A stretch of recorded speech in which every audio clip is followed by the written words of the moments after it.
मैंने बताया मेरा नाम है डॉक्टर ललित, आप सभी जानते हैं मैं आपको पढ़ाता हूँ मैथमेटिक्स। तो आपके इस सेशन में आपका बहुत बहुत स्वागत है और मैं उम्मीद करूंगा इस सेशन में आपको बहुत कुछ सीखने को मिल जाएगा और आप आसानी से अपने सेशन को लेकर के आगे बढ़ पाएंगे। तो बहुत बहुत स्वागत है आप सभी लोगों का आज के सेशन में। तो बता दें दोस्तों, ये है, अगर आपने हमारे चैनल को सब्सक्राइब नहीं किया है तो भी जल्दी से चैनल को सब्सक्राइब कर दो और वीडियो को कर दो लाइक, जिससे कि आपको हमारे सभी नोटिफिकेशन लगातार आप तक पहुंचते रहे, आपको कोई भी प्रॉब्लम ना हो किसी भी सेशन को अटेंड करने में। तो चलिए आगे शुरुआत करते हैं, देखते हैं आज के सेशन में क्या खास क्वेश्चन आपके लिए है। तो पहला प्रश्न बिना किसी देरी के लेता हूं, ये रहा। यदि 15,201 में 5 का स्थानीय मान प्लस 2659 में 6 का स्थानीय मान बराबर 7 गुणा कुछ है, तो रिक्त स्थान में कौन सी संख्या आएगी आपको बताना है। तो देखते हैं जवाब क्या मिलता है।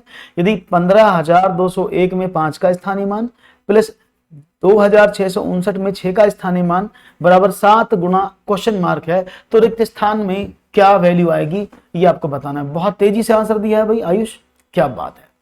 तो मीनिंग क्या है, तो आपको सबसे पहले क्या करना है, 15,201 में 5 का स्थानीय मान क्या होगा, आपने कहा 5,000, यही तो होगा। 5 के आगे 0 लगे हैं 3, और इसमें 6 का स्थानीय मान क्या होगा, आपने कहा 600, क्योंकि इकाई दहाई सैकड़े पर है।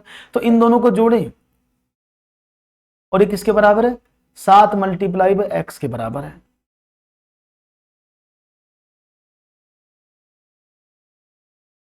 मैंने संतोष आपको बताया था, आपका रीजन क्या आप मैसेज कर दीजिएगा और एक टाइप कर दीजिएगा, तो आपको यानी सपोर्ट पर आप टाइप कर दीजिएगा। जैसे आप टाइप करेंगे तो आपको सभी कमेंट्स आपके एक्टिव कर दिए जाएंगे, डोंट वरी। तो यानी 7x is equal to what, आपने कहा 5600, x बराबर क्या 5600 बटा 7, तो 800, x का वैल्यू कितना हुआ 800, तो x का वैल्यू कितना है 800 है। राइट ऑप्शन, ऑप्शन नंबर 4 एकदम सही कहा आपने आयुष, सही जवाब है 800 इज द राइट आंसर। बिल्कुल करेक्ट आंसर आपने दिया, कोई भी इसमें प्रॉब्लम या दो राय नहीं कि आपका जवाब गलत है, एकदम सही जवाब आपने दिया है। बहुत बढ़िया, आगे बढ़ते हैं। कक्षा में शिक्षिका विद्यार्थियों को विभिन्न प्रकार के चतुर्भुज को परिभाषित करने के लिए कहती है। शिक्षिका का उद्देश्य क्या है, विभिन्न क्षेत्रों में परिप्रेक्ष्यों को समझने में विद्यार्थियों की सहायता करना, विभिन्न परिभाषाओं को खोजने में विद्यार्थियों की सहायता करना, सभी परिभाषाओं को कंठस्थ करने में विद्यार्थियों की सहायता करना, या परिभाषाओं पर आधारित चतुर्भुज की सभी समस्याओं को हल करने में सहायता करना। तो इसमें से कौन सा जवाब आप देते हैं, 1 2 3 4 में से कौन सा लग रहा है कि आपको ये एक शिक्षिका विद्यार्थियों को विभिन्न प्रकार के चतुर्भुज को परिभाषित करने के लिए कहती हैं। वो कहती हैं ask the students to define the quadrilateral in different ways. तो आपको बताना है the objective of this teaching is what, objective of teacher is what. और आपने कहा है सभी लोग ए ऑप्शन बताने की कोशिश कर रहे हैं कि सर इसका आंसर 1 होना चाहिए, और मुझे लगता है कि कहीं ना कहीं आपका जवाब एकदम सही है, सही जवाब दिया आपने, 1 इज द राइट आंसर। विभिन्न क्षेत्रों में परिप्रेक्ष्यों को समझने में विद्यार्थियों की सहायता करना एकदम करेक्ट जवाब है। तो विभिन्न परिभाषाओं खोजने में नहीं, क्योंकि यहां पर हर एंगल से बच्चा उस चतुर्भुज को पहचानने की कोशिश करे और उसको पहचान ले, यही इसका मोटिव है, यही इसका टारगेट है। तो राइट ऑप्शन एकदम सही बात है। क्योंकि कई बार आपने देखा होगा, 1 मिनट रुकिएगा दोस्तों, 1 मिनट रुकिएगा, wait a minute. Good evening ma'am, good evening ma'am. हाँ actually ma'am I called regarding the ma'am today's internet is not working, it is off. Okay, okay, okay. You are not at the home. Okay, okay, ma'am. Okay. So, okay, okay. I will arrange some other things. Okay, ma'am. Thank you.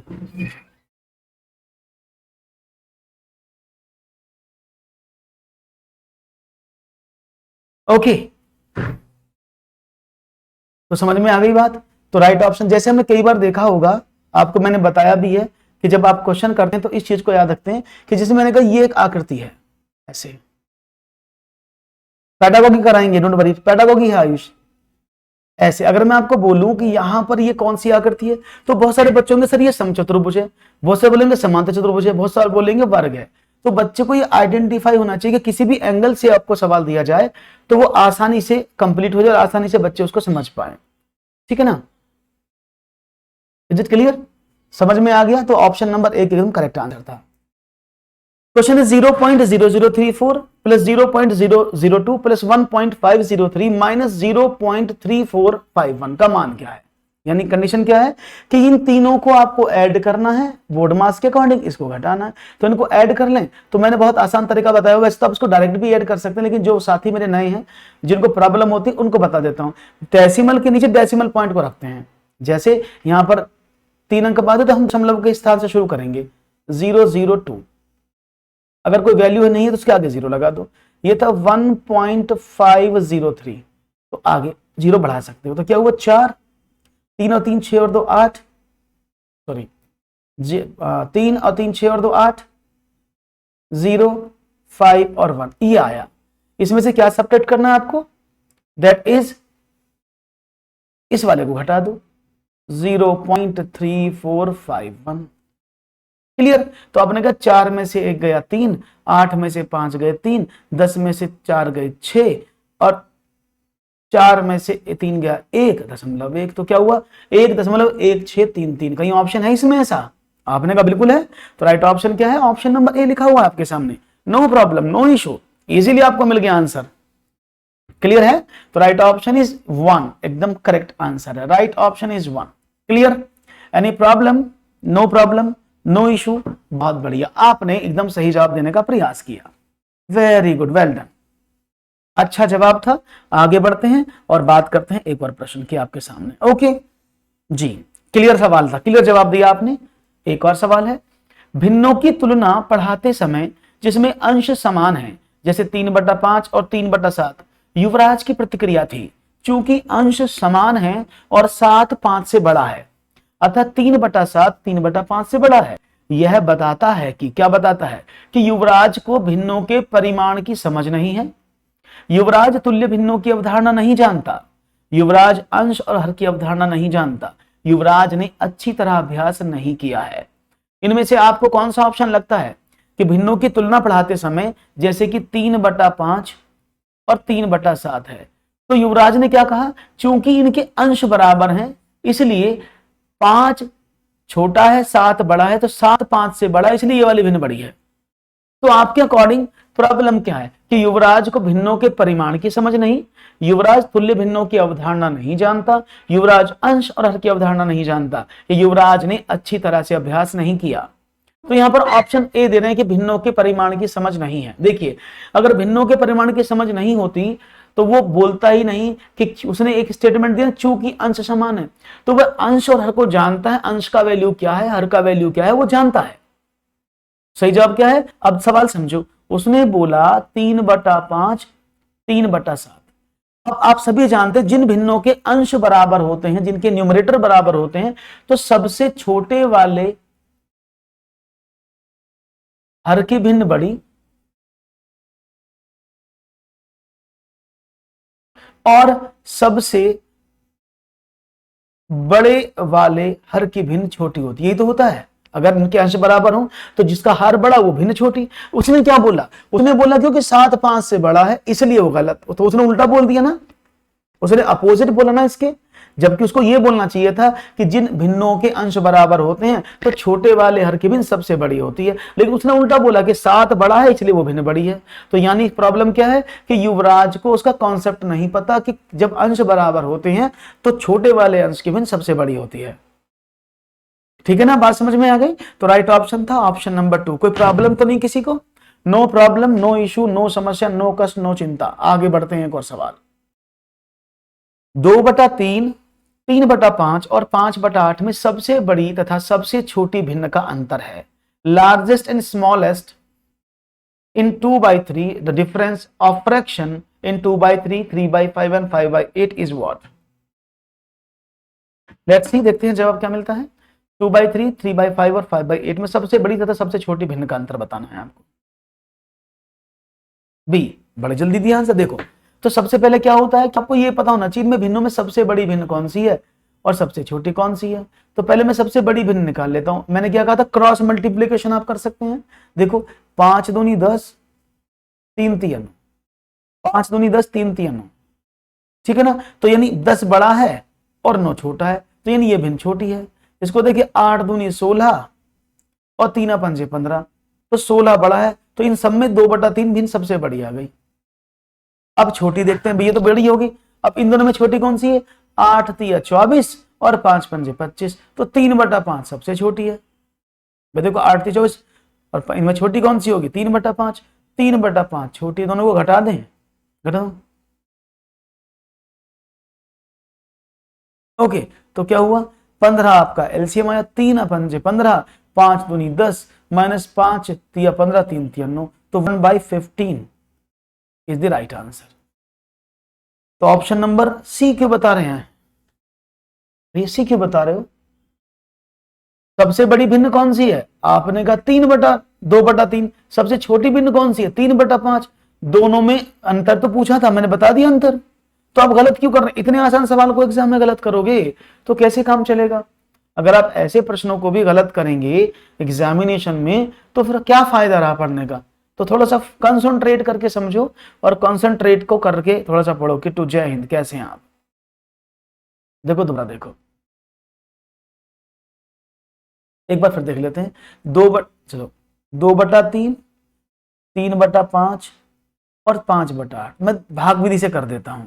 Ayush 0.66, इसको देखिए 0.5 में भाग करें, 5 छंग 30, 6 0। इसको देखें 8 पंजे 40, 8 छंग 48 और कितना बचा? 2, 6 तिया 18। यही भिन्न आई ना? हाँ जी, यही तो भिन्न आई। तो सबसे बड़ी 66 तो होती है, सबसे छोटी 60 इन तीनों में, तो इन दोनों को तो घटाओगे। क्लियर है? हाँ यही है। ओके, आगे बढ़ते हैं, एक और सवाल की बात करते हैं। क्वेश्चन है 12,401 को किसी संख्या से भाग देने पर भागफल 17 तथा शेषफल 4 बचता है, भाजक क्या है? Divided 12,401 by a number leaving the quotient 77 and the remainder 6, what is the denominator? ये सवाल का प्रश्न का जवाब आपको देना है। तो देखते हैं जवाब क्या मिलता है आपका। Let's see what will be the right answer. तो देखो आप इसे भी जानते हैं, इसको भाग दे रहे हो आप, तो ये तो हो गया भाज्य। और आप सभी जानते हैं कि भाज्य बराबर क्या होता है? भाजक गुणा भागफल प्लस शेष, यही होता है ना? तो देखो भाज्य आपके सामने दिखा हुआ है 12,401, भाजक का नहीं पता है, वही तो पूछ रहा है वो क्या है। मल्टीप्लाई भागफल कितना था? 77, प्लस का शेष कितना था? 4। अब 4 को इधर भेज दिया, तो भाजक क्या हो गया? आपने कहा 12,401 माइनस का 4 अपॉन 77। तो देखो 11 में से 4 गए 7, 9, 3, 12,397/77 डिवाइड कर दें, तो आपने कहा 77 एकम 77, 161। मुझे जी बिल्कुल, क्या बात है आयुष, आयुष की कैलकुलेशन बड़ी तेज होती जा रही है आजकल। क्या बात है Ayush, very good Ayush, well done. तो भाई आयुष ने दे दिया है जवाब और आप आसानी से डिवाइड कर सकते हैं। इसको पहले 11 से काट लो, ये 7 से काट लो, आपको आसानी मिलेगी, ठीक है ना? 161 आ जाएगा, बिल्कुल सही जवाब है। हाँ 161 ही होगा, बिल्कुल आपने सही कहा, हमने भी 161 ही कर दिया। आप चाहें तो 11 से काट सकते, छोड़ने की 77 और 11 कम 11 बचे 13, 11 कम 11 2 बचे 29, 11 दूनी 22 और 11 से 77, 7 से काट दो 161, ठीक है? तो राइट ऑप्शन क्या है? Option number B 161 is the right answer. आसान था तो सबको फॉर्म, इसको इंग्लिश में भी लिख देता हूं, फॉर्मूले को इंग्लिश में क्या बोलते हैं? It's the dividend, dividend is equal to divisor multiply by quotient plus remainder. ये इसका इंग्लिश में होता है, अगर किसी को हिंदी में प्रॉब्लम हो रही है तो वो इसको समझ सकता है। क्लियर है बात, समझ में आ गई? बहुत बढ़िया, आगे बढ़ते हैं, एक और सवाल की बात करते हैं। चलिए, प्राथमिक स्तर पर गणित की अच्छी पाठ्य पुस्तकों के लिए निम्नलिखित में से कौन सी विशेषता महत्वपूर्ण है? इनमें से कौन सी विशेषता को आप महत्वपूर्ण मानते हैं? एक, उसमें केवल बहुत से अभ्यास होने चाहिए जिससे कि यथातथ्य अभ्यास किया जा सके।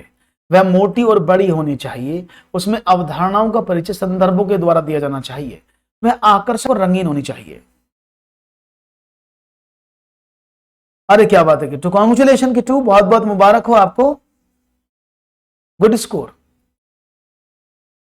तो समझते हैं क्या मिलता है। अभी ये सवाल सीटेट में आया था, ये सवाल अभी सीटेट में आया था। कि प्राथमिक स्तर पर गणित की अच्छी, ये मैं आपको पहले भी पढ़ा चुका हूं और सीटेट में भी सवाल एज इट इज मिला था रखा हुआ, अभी आपने देखा होगा। तो क्या होना चाहिए, देखो जब भी प्राथमिक स्तर पर किताब पढ़ाओ तो देखो, अगर हम आकर्षक की बात करते हैं, कक्षा 1 और 2 का अगर बालक है तो वो आकर्षक और रंगीन होंगी किताब, उसके लिए बहुत बढ़िया है क्योंकि कक्षा ऑलरेडी दी हुई है। लेकिन जैसे कक्षा के 3 और 4 और 5 भी चलता है तो वहां रंगीन आकर्षक नहीं, उसमें रेफरेंस के साथ देना चाहिए कि अवधारणाएं कहां से ली गई हैं, अवधारणाओं का मीनिंग क्या है, कैसे उन अवधारणाओं को हम लागू करते हैं, इन सब के बारे में होना चाहिए। तो वही पुस्तक सबसे अच्छी मानी जाती है। राइट ऑप्शन था इसके अकॉर्डिंग ऑप्शन नंबर 3। क्लियर है, समझ में आ गई। एक और सवाल, कोई प्रॉब्लम नहीं। निम्नलिखित में से कौन सा सही नहीं है? 1 सेंटीमीटर 1 मीटर का शतांश है, 1 मिलीलीटर 1 लीटर का शतांश है, 1 लाख बराबर है 100 हजार के, 1 करोड़ बराबर है 100 लाख के। जी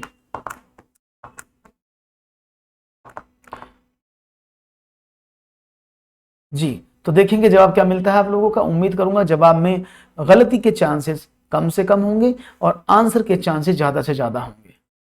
तो शुरू हो जाओ, जल्दी से मुझे बताते रहोगे आंसर क्या है। कौन सा सही नहीं है? 1 सेंटीमीटर 1 मीटर का शतांश है, 1 मिलीलीटर 1 लीटर का शतांश है, 1 लाख बराबर है 100 हजार के, या 1 करोड़ बराबर है 100 लाख के। तो समझो, सी ऑप्शन दे रहे हैं भाई। 1 मीटर का शतांश, सही बात है, क्योंकि 1 मीटर में यानी 100 सेंटीमीटर में 1 मीटर होता है, तो 1 सेंटीमीटर कितना होगा? आपने कहा 1/100, शतांश आ गया। 1 मिलीलीटर 1000 ml में 1 लीटर होता है, तो 1 ml किसके बराबर होगा? आपने कहा 1000 के बराबर, बट मोल, तो ये क्या होगी? तो हजारांश हो गया, ये 1000 हो गया ना। हाँ किट्टू, मैथ तो अच्छी आ रही है, बस पेडागॉजी मैथ को आपने बहुत अच्छे से पढ़ भी लिया है। बात ये भी तो है, आपने सबसे ज्यादा टाइम डिवोट जो किया मैथमेटिक्स को किया है ना। पेडागॉजी बाकी सब में अच्छी आ रही है, मैथमेटिक्स में भी सही पेडागॉजी आ रही है, लेकिन वो पढ़ी हुई आ रही है। बात समझ में आ गई? तो आपने कहा हजारांश, ये तो शतांश, ये लिखा शतांश जबकि होता है हजारांश, तो ये स्टेटमेंट गलत है। 1 लाख बराबर 100 हजार के, अब देखो 100 1000 हो लगा तो 3 जीरो 3000 में, पढ़ो उसको कितना हुआ? ये 100 हजार, 100 हजार ही तो लिखा है, ये 100 हजार तो लिखा है, कितना होता? आपने कहा इकाई दाई सैकड़ा हजार लाख, ये तो 1 लाख के बराबर है।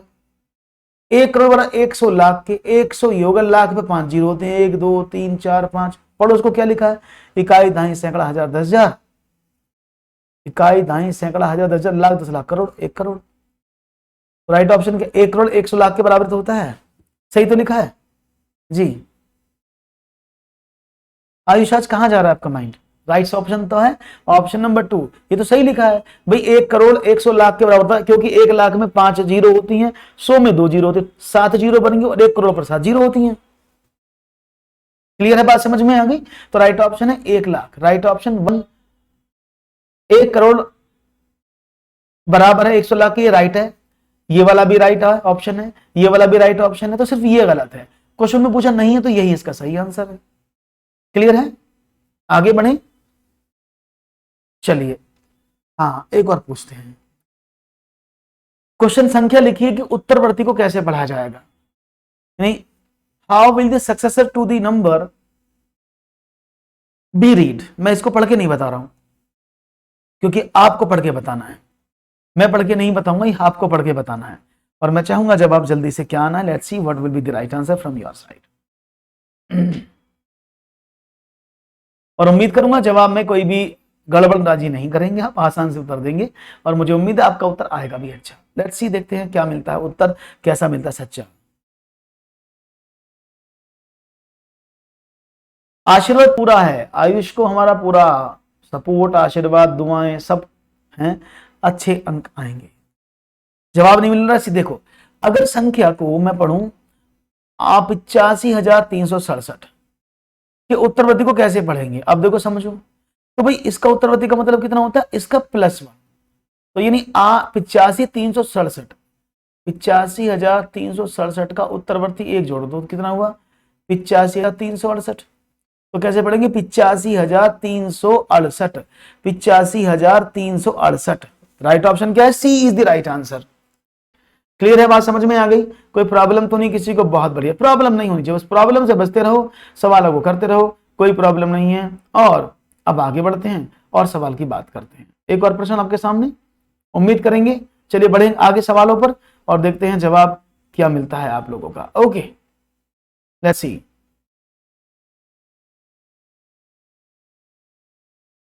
Okay, let's start.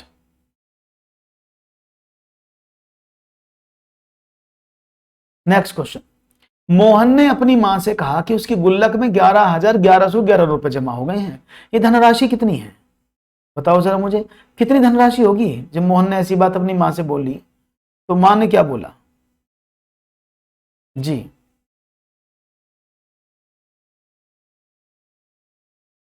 तो माता जी ने क्या बोला? परवर्ती, हाँ बिल्कुल, उत्तरवर्ती, परवर्ती एक है, आगे वाली संख्या अनुवर्ती, पूर्ववर्ती, ये पहले वाली संख्या है। ठीक है, तो कितने रुपए उसकी गुल्लक में जमा हो गए? तो देखो, उसने बोला अपनी मां से मेरी गुल्लक में 11,000 और 1,100 और 11 रुपए हैं, तो कितने हुए? 1,1,2,1,1,1,2,1, तो 12,111 रुपए उसकी गुल्लक में है। राइट ऑप्शन क्या है? Option number B. कितना आसान सवाल था। इसे बहुत ज्यादा गलती करते हैं लोग, इसको गलती बहुत ज्यादा करते हैं, लेकिन अभी गलती नहीं करनी है, आसानी से चीजों को समझना है और जानना है। चलिए बहुत बढ़िया, आगे बढ़ते हैं, एक और सवाल की बात करते हैं। B is the right answer. बहुत बढ़िया, वन मोर क्वेश्चन ये रहा, 1/2 की पावर -1 और 1/4 की पावर -1 का लघुत्तम समापवर्त है। Least common multiple of 1/2 to the power -1 and 1/4 to the power -1 is what? 2, 3, 4, 6। देखते हैं जवाब क्या होता है फिक्स। 1/2 की पावर -1 और 1/4 टू द पावर -1 का एलसीएम क्या होगा? Least common multiple of 1/2 to the power -1 and 1/4 to the power -1 is what? Buffering हो रहा है, बफरिंग तो नहीं होना चाहिए Pihu, there is no buffering from my side, everything is okay and fine. जी, तो सवाल आपके समझ, देखो सवाल मैंने क्या बताया था, इसने बोला है 1/2 टू दी पावर -1 और 1/4 की पावर -1 का एलसीएम निकालना है। तो क्या करें भाई इसमें एलसीएम में? तो अगर जब हम बात करते हैं पावर नेगेटिव है, अब इसको पॉजिटिव करने की हम बात करते हैं, तो मैंने क्या बताया था, बस भिन्नों को उल्टा कर देते हैं, 4/1 की पावर। तो सवाल क्या होगा? 2 व 4 का एलसीएम, और वो क्या होता है? वो क्या होता है? आपने कहा कि सर 4 होता है,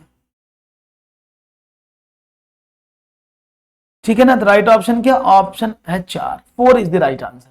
कोई दिक्कत तो नहीं है, there is no buffering from my side, everything is okay and perfect, no problem, no issue. ठीक है, तो राइट ऑप्शन क्या है? Option number 4। क्लियर है? तो बहुत सिंपल सा सवाल था, आसानी से आप इसको कर सकते थे, कोई भी परेशानी या चिंता का इसमें बात नहीं था, इजीली आप इसको हैंडल कर सकते थे। चलिए बहुत बढ़िया, आगे बढ़ते हैं, एक और सवाल की बात करते हैं। क्लियर है सबको? सोनू के पास 5 दर्जन टॉफियां हैं, उसने इसका 1/4 भाग अमिता को, 1/2 भाग अनिल को और 1/12 भाग हमीदा को दे दिया। सोनू के पास बची टॉफियों की संख्या बताओ। Sonu has 5 dozen toffees. He gave them 1 part of Amita, that is 1/4 part to Amita, 1/2 part to Anil, and 1/12 to Hamida. So what Sonu has number of toffees? जी जी, आसान सवाल है, कुछ नहीं करना है। हाँ ऐसे बहुत पूछ रहा है, हाँ बिल्कुल। तो देखो सोनू के पास 5 दर्जन टॉफी है, तो 5 दर्जन का मतलब कितना है? 5 × 12, क्योंकि एक दर्जन में 12 टॉफी होती हैं। आपने कहा ओके, तो कितनी टॉफी होगी? ये होगी 60। उसके पास 60 टॉफीज हैं, कोई प्रॉब्लम नहीं है। उसने बोला अब 60 टॉफियों का 1/4 तो दे दिया अमिता को, 15 टॉफी हो गई ना। 60 का 1/2 भाग दे दिया अनिल को, 30 टॉफी हो गई ना। 60 का 1/12 भाग दे दिया 5 टॉफी, किसको दे दी? 100 हमीदा को। टोटल कितनी बच गई? आपने कहा 30 और 10 40, 50 टॉफी बट गई। भाई 15 प्लस 30 प्लस 5, तो टोटल मिलाकर के 50 टॉफी डिस्ट्रीब्यूट हो चुकी हैं 60 में से। तो कितनी बची सोनू के पास? 10 टॉफी ना। तो राइट ऑप्शन क्या होना चाहिए? Option number 2, it's 10। ठीक है, बात समझ में आ गई? 122 है यार। Is it clear? समझ में आ गई बात, कोई दिक्कत नहीं है।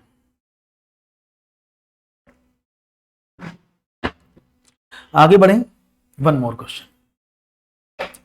22.5 मीटर प्रति सेकंड की चाल से जा रही एक कार 50 मिनट में कितनी दूरी तय करेगी?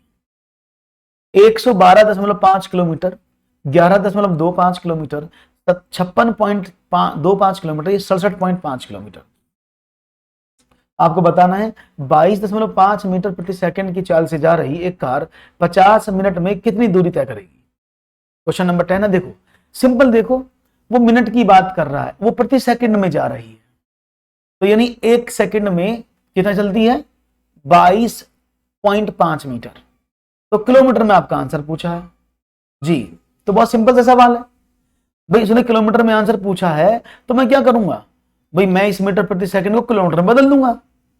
यही तो मतलब है। अगर मैं 22.5 मीटर प्रति सेकंड का मतलब क्या है कि वो एक सेकंड में 22.5 मीटर जाती है। तो उसने बोला मिनट में निकालना है, तो मिनट में कितना जाएगी? मैंने कहा भाई अगर एक सेकंड में इतना जाती है तो एक मिनट में 60 सेकंड होते हैं, तो 60 सेकंड में कितना जाएगी? आपने कहा 22.5 मल्टीप्लाई बाई 60। उसने बोला 50 मिनट में बताओ। भाई 50 मिनट में, कि जब 50 मिनट की बात होगी तो 50 की मल्टीप्लाई और कर दो, तो मोटी सी बात है। यहां तक कोई दिक्कत किसी को हो तो मुझे बता दे। अगर आपको फॉर्मूला भी यूज नहीं करना है तो you can solve this question easily, है ना। तो जल्दी से करेंगे और बताएंगे मुझे इसका आंसर क्या होना चाहिए, और मुझे उम्मीद है गड़बड़ नहीं होगी आपकी। तो कितना हुआ? 50 की मल्टीप्लाई कर दो, तो टोटल इतने मीटर जाएगी। और मीटर को किलोमीटर बदलने के लिए करते हैं 1000 का डिवाइड कर देते हैं, 2 1 0 से 0 कट गया, 1 0 से 1 0 कट गया। अब क्या बचा? मल्टीप्लाई 6 5 30, 30 की 32 में गुणा कर दो, तो 67 675, एक अंक बाद दशमलव, 67.5 आ गया। सिंपल, मैंने कोई फॉर्मूला अप्लाई नहीं किया है। There is no formula applied by me. Simple मैंने बताया है कि भाई एक सेकंड में इतने मीटर जाती, तो 60 सेकंड यानी एक मिनट में कितने जाएगी? 22.5। और तो 50 मिनट में कितनी जाएगी? 50 की गुणा कर दी। क्योंकि आंसर मुझे किलोमीटर में पूछा तो मैंने किलोमीटर में 1000 का भाग कर दिया। राइट ऑप्शन क्या? Option number 4 should be the answer. 67.5 kilometre is the right answer. Clear है? तो प्रॉब्लम तो नहीं किसी को? आप चाहते तो इसको बेसिक से भी जो इसका मेथड है, उसने बोला मीटर प्रति सेकंड की चाल, इसको किलोमीटर में बदल लो। तो आप क्या करते हैं? 22.5 मीटर प्रति सेकंड किलोमीटर में बदलेंगे तो क्या करेंगे? आपने कहा सर 18/5 का मल्टीप्लाई करेंगे, ऐसे तो करते हो। तो आपने डिवाइड कर दिया, 5 चौके 20, 5 पंजे 25, तो 18 पंजे 90, 18 चौक 72 और 81। तो उसकी स्पीड कितनी है? 81 किलोमीटर प्रति घंटा। ये उसकी एक स्पीड आ गई। तो 81 किलोमीटर प्रति घंटा है, उसने बोला 50 मिनट में कितना जाएगी। तो जब एक घंटे में वो 81 किलोमीटर जाती है तो 50 मिनट में कितनी जाएगी? 50/60। भाई 50 मिनट में 60 का डिवाइड क्यों कर दिया? क्योंकि एक मिनट घंटे में नहीं वैल्यू दिया है। ऐसे कर लो, तब भी आपका आंसर आ जाएगा 67.5। क्लियर है? तो मैंने दोनों तरीके से बता दिया आपको, बेसिक से भी कि आप अगर आपको फॉर्मूला याद नहीं है तो आप कैसे बिल्कुल बेसिक मेथड से इन सवालों को हल कर सकते हैं। एक और सवाल, किसके मतानुसार समस्या समाधान एक ऐसी प्रक्रिया है जिसकी ओर सीखने संबंधी सभी क्रिया अग्रसर होती हैं तथा दी गई समस्या का समाधान करती हैं। ये किसकी परिभाषा, ये आपको बताना है। और मुझे उम्मीद है कि आप शायद जवाब में कोई भी प्रॉब्लम आपको दिक्कत नहीं करेगी और आप आसानी सवाल बताएंगे। ठीक है ना? ओके, तो देखते हैं आपका जवाब क्या मिलता है। Okay ji,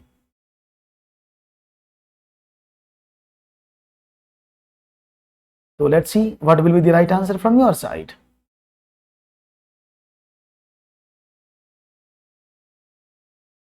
A is the absolute, बिल्कुल सही बात है। ये परिभाषा दी, समस्या समाधान एक क्रिया ऐसी प्रक्रिया है जिसकी ओर सीखने संबंधी संख्याएं सभी संबंधी क्रिया अग्रसर होती हैं। वो योकम और सिम्पसन की परिभाषा, एक क्वेश्चन एग्जाम में भी आया हुआ है। तो this definition is given bye Yoakam and Simpson. Clear है? योकम सिम्पसन साहब ने परिभाषाएं दी हैं। एक और सवाल, यदि दो वृत्तों की परिधियों में 3:1 का अनुपात है तो वृत्तों के क्षेत्रफल में अनुपात होगा। अगर किसी दो वृत्त है, उनकी परिधियों में 3 और 1 का अनुपात है तो वृत्तों के क्षेत्रफल में क्या अनुपात होगा, ये आपको बताना है। तो देखते हैं जवाब क्या मिलता है। दो वृत्तों की परिधियों में 3 और 1 का अनुपात है तो वृत्तों के क्षेत्रफल में अनुपात कितना होगा। आप सभी जानते हैं वृत्त की परिधि की बात हो रही है, तो परिधि होती है, पहले वृत्त, दो वृत्त हैं ये वाले, तो मैंने माना परिधि चारों तरफ का जो सरकमफ्रेंस होता है उसको बोलते हैं, चारों तरफ का जो घेरा होता है वो होता है 2πr। तो मैंने माना पहले वाले का 2πr1 है, दूसरे वाले का 2πr2 है। ओके, तो जब ये r1 r2 दिया है, इसका अनुपात कितना दिया है, 3/1। तो मैं इसको 2π से 2 पर काट दूं तो क्या बचा, आपने कहा r1/r2 = 3/1। उसने बोला इनका वृत्तों का क्षेत्रफल क्या होता है, πr1² πr2², पाई से पाई कट गया तो r1/r2 का होल स्क्वायर बच गया। अब r1 कितना है 3, r2 कितना 1, इसका होल स्क्वायर करें तो कितना हो जाएगा 9:1। तो राइट ऑप्शन क्या है, ऑप्शन नंबर, क्लियर है, B is the right answer. समझ में आ गया है, बी एकदम सही जवाब है, कोई भी आपत्ति, कोई प्रॉब्लम नहीं है। संतोष 18/5 कैसे आया, बताता हूं अभी। देखो, जब किसी भी, फॉर एग्जाम्पल ये क्या है, मीटर प्रति सेकंड है और इसको किस बदलना है, किलोमीटर बदलना है, किलोमीटर प्रति घंटे में। तो 1 मीटर में कितने किलोमीटर होते हैं, आपने कहा कि 1 मीटर में 1/1000 मीटर होते हैं, अपॉन 1 सेकंड में कितने घंटे होते हैं, आपने कहा 1 सेकंड में 3600, 1/3600 घंटे होते हैं, ये तो मतलब है। अब जब इनको आप ओपन करोगे तो क्या हो जाएगा, 3600 ऊपर पहुंच गया और 1000 नीचे आ गया, 2 जीरो कट गया, 2 से काटे 18/5, इसलिए हम डायरेक्टली 18/5 का मल्टीप्लाई कर देते हैं। ठीक है, ये सवाल समझ में आया। एक और सवाल, एक घन का आयतन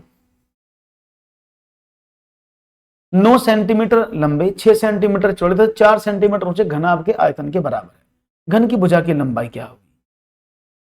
एक घन का आयतन 9 सेंटीमीटर लंबे, 6 सेंटीमीटर चौड़े और 4 सेंटीमीटर ऊंचे घनाभ के आयतन के बराबर है। तो घन की भुजा की लंबाई बताओ। तो इसने कहा एक घन का आयतन पता नहीं, लेकिन किसके बराबर है, इसके बराबर है।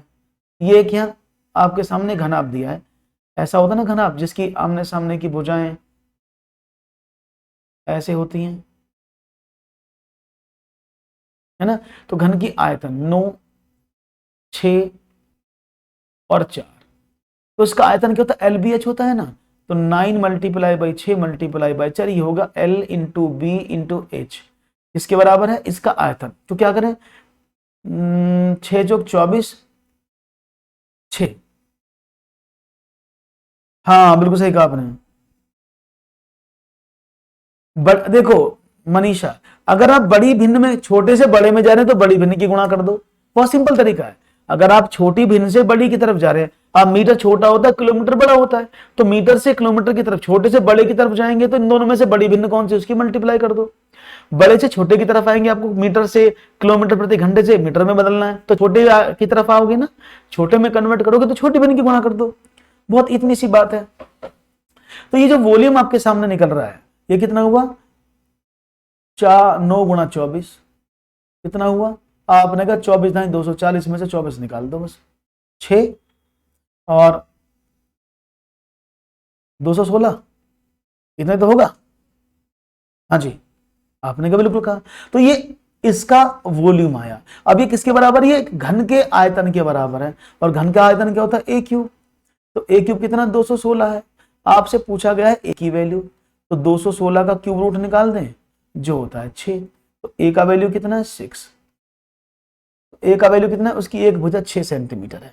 गुड इवनिंग प्रतिभा, मैं अच्छा हूं जी, आप कैसे हैं, इज इट क्लियर, ये बात समझ में आ गई। कोई प्रॉब्लम, दिक्कत, परेशानी, चिंता तो नहीं किसी को, नहीं होनी चाहिए। सवाल आसान था। एक और सवाल लेता हूं, चलिए। नीचे दिए गए आलेख, एक नीचे चित्र आलेख दिया गया है, उसमें 5 वर्षों की वर्षा का विवरण दिया गया है।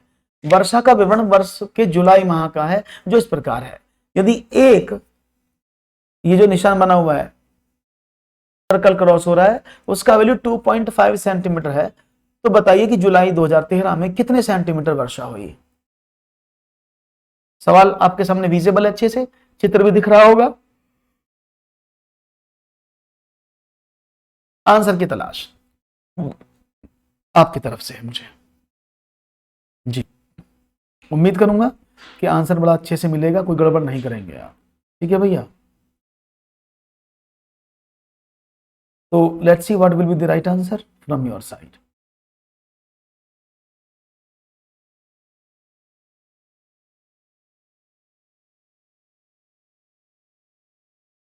ओके जी,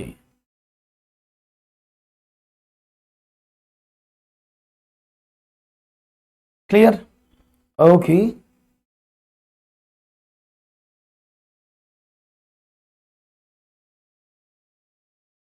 डन, क्लियर है, कोई प्रॉब्लम तो नहीं किसी को, यस के नो, नो प्रॉब्लम ना, तो मैं आगे बढ़ जाऊं, अगर आप इजाजत करें तो, मुझे इजाजत दें तो मैं आगे बढ़ूं। ओके, तो जवाब मिलने लगे हैं आप लोगों के, लेट्स सी क्या मिला है जवाब। और यहां पर 15 सेंटीमीटर सबसे ज्यादा आंसर मुझे मिल रहे हैं, बहुत बढ़िया, 15 सेंटीमीटर आपके आंसर से। देखो समझने की कोशिश करना, क्या था कि नीचे देखिए आलेख दिया गया, उसमें 5 वर्ष का, तो 2013 की बात हो रही थी। 2013 में अगर हम देखें तो 1 2 3 4 5 6 6 ऐसे सर्कल बने हुए, एक का वैल्यू है 2.5, तो 6 दूनी 12 और 3 15 हो गया ना, तो कितना आसान था, तो उसमें 15 सेंटीमीटर वर्षा हुई। ऑप्शन नंबर 3 एकदम करेक्ट आंसर है, कोई प्रॉब्लम नहीं है। इज इट क्लियर, यस के no.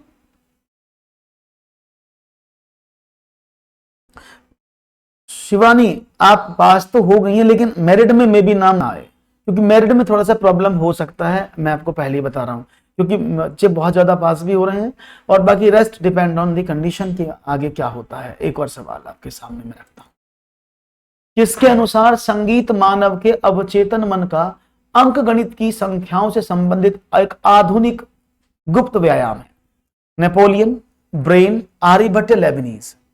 According to him, music is a modern secret exercise of subconscious mind of human with respect to arithmetic numbers. Who said that? Napoleon, Brain, Aryabhata या Leibniz? देखते हैं जवाब क्या मिलता है आपका तेजी से। तो राइट ऑप्शन उम्मीद करेंगे अच्छा मिलेगा जवाब, गलत नहीं होगा आपका जी। राइट ऑप्शन है, मैं बता देता हूं इसका, बताता हूं अभी, ठीक है। तो इसका मीनिंग क्या है, the right option is what, right option is yes, that is Lebanese. जिन्होंने कहा लेबनीज वो एकदम सही जवाब दिए हैं, क्योंकि लेबनीज साहब ने ही गणित के बारे में जो बात की थी, अवचेतन मन की बात उन्होंने ही की थी। तो लेबनीज म्यूजिक को बहुत पसंद करते थे, उनकी बहुत सारी थ्योरम्स हैं, अगर आप लेबनीज थ्योरम जाएंगे तो डिफरेंशियल और इंटीग्रेशन में उनकी बहुत सारी एल्गोरिथम है, आप उनको समझ सकते हैं। Okay, the lots of algorithms are there which is given by Leibniz. Okay जी, तो चलिए देखते हैं सवाल यहां पर मुझे भेजा था, ये सवाल क्या है, उन्होंने कहा था, एक सवाल देखते हैं यहां लिखा है माइनस का 37 माइनस 33 29 कितने पदों के, प्रथम 12, अब 12 पदों की बात कर रहे हैं।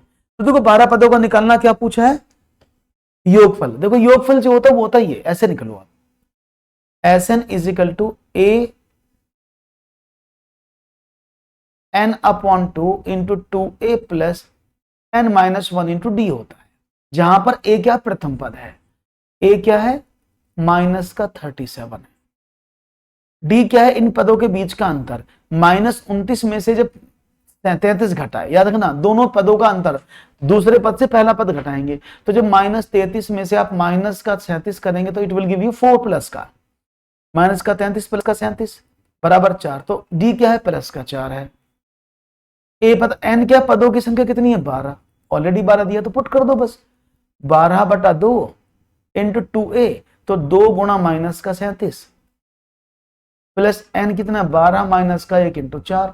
आयुष, अब हो जाएगा सवाल, आयुष जी कोई प्रॉब्लम तो नहीं है क्वेश्चन में, आराम से कर पाएंगे, ऐसा मुझे लगता है कि कोई प्रॉब्लम शायद मेरी तरफ से तो नहीं होगी, अब इसमें आप आराम से कर पाएंगे इसको, ठीक है ना, कर लेंगे जी। तो सिंपल, ये तो हो गया 6, ये हो गया 6 इंटू 37 दूनी 74, माइनस का 74, प्लस का 12 में से 11 44, ये तो हुआ। आपने कहा ओके, तो 6 मल्टीप्लाई बाई 74 में से 44 गया, कितना बचा? आपने कहा सर इसमें बच गया। अरे इसमें क्या हो रहा है, आगे क्यों जा रहा है? 30 माइनस का, ठीक है, कोई प्रॉब्लम तो नहीं किसी को भाई? तो ये 180 होना चाहिए, प्लस का आना चाहिए, लेकिन माइनस क्यों आ रहा है? एक मिनट,